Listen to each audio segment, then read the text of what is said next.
gumaysna halkan gudnimo ma taale gobonnimo taale iyo dawladnimo waxweeyaan anagu lacag baanu bixinayno sheerar baan xitaa iibsanay wasiirka arrimaha guduhu sheer buu iibsaday xitaa wuu ka iibsaday uu ka bixinanka ka iibsaday anaga gaajina waxa ay xafladdan ka qayb galay muxuu ahaayay maamuus laho maartay safiir joogaan ka qayb galay laakiin isagu madaxweyne ku sheegiisa wasiir baa soo dhaweeyay markuu Itoobiya tago isagana muxuu ahaayay maqaamka ka hooseeya lagu soo dhaweeyaa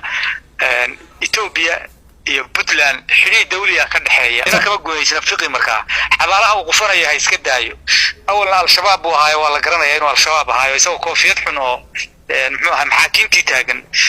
sawirkiisa meel walba uu yaalaa marka xabaaluhu iibsanayay fiqi waxa laga siiyaa sheer baa laga siiyaa xabaalihii dadka laga qufayay marka fiqi cidna kama gumaysna xabaalaha lacagtoodii rag wax ka qaatay buu ku jiraa masaajidada cagafyada la geliyay rag qaatay buu ku jiraa yaa ka gunsan garowa waa barwaaqo waa amni waxa weeyaan anagu lacag baanu bixinayno sheerar baan xitaa iibsanay wasiirka arrimaha guduhu sheer buu iibsaday xitaa wuu ka iibsaday uu ka bixinanka ka iibsaday anaga gaajina waxa ay xafladdan ka qayb galay muxuu ahaayay maamuus laho maartay safiir joogaan ka qayb galay laakiin isagu madaxweyne ku sheegiisa wasiir baa soo dhaweeyay markuu Itoobiya tago isagana muxuu ahaayay maqaamka ka hooseeya lagu soo dhaweeyaa Itoobiya iyo Puntland xiriir dawliga ka dhaxeeya oo is-ixtiraam laho ganacsi laho waxbarasho laho amni laho laba dal deris leh baa ka dhaxeeya muxuu ahaayay kama dhaxeeyo maartay maalin walba sida ay jilbaha u haystaan fiqi iyo xasan iyo kooxda si jilbaha u haystaan